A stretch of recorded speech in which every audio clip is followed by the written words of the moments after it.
উক্ত সংঘর্ষে অনেকগুলো বোমা নিক্ষেপ হয় এবং কিছু গোলাগুলি হয় এবং কিছু দেশীয় অস্ত্র দিয়ে আপনার কোপাকুপি হয়, যে একজন লোক নিহত হয়।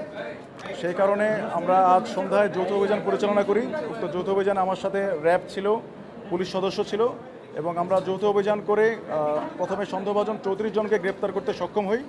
তারপর আমরা আমাদেরকে সেনা ক্যাম্পে এনে ওনাদের সবাইকে ভেরিফিকেশন করি। আমরা মূলত বিভিন্ন সিসিটিভি ফুটেজ এবং আজকে সারাদিনের বিভিন্ন মিডিয়া কাভারেজ দেখে আমরা প্রায় 13 থেকে 14 জনকে আজকের এবং গতকালকের ঘটনায় শনাক্ত করতে সক্ষম হই এবং ফাইনালি আমরা ওই 14 জনকে গ্রেপ্তার দেখাচ্ছি এবং বাকি যারা আছে তাদেরকে আমরা নির্দোষ হিসাবে পাই, বাকিদেরকে আমরা ছেড়ে দেই।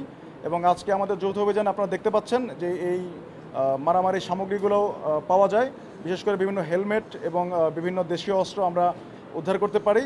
এবং এই যে 14 জন আছে তার মধ্যে 3 থেকে 4 জনকে মোটামুটি প্রত্যক্ষভাবে আজকের যে হত্যাটা হয়েছে তার সাথে সম্পৃক্ততা পাওয়া গেছে। বাকিটা তদন্ত করে আমরা আমাদের আইন প্রয়োগকারী সংস্থা অন্যান্য বাহিনী যারা আছেন সেটা ওনারা ব্যবস্থা নেবেন। আর আমরা যে 13-14 জনকে এনেছি প্রত্যেককে আমরা বিভিন্ন আজকে গতকালকে রাত ভোর রাত এবং আজকে সারাদিনের বিভিন্ন ভিডিও ফুটেজ দেখে তাদেরকে আইডেন্টিফাই করতে সক্ষম হই। তারপর সেই ভিডিও ফুটেজ দেখে আমরা এই 13 থেকে 14 জনকে আমরা আলাদাভাবে শনাক্ত করতে পারি।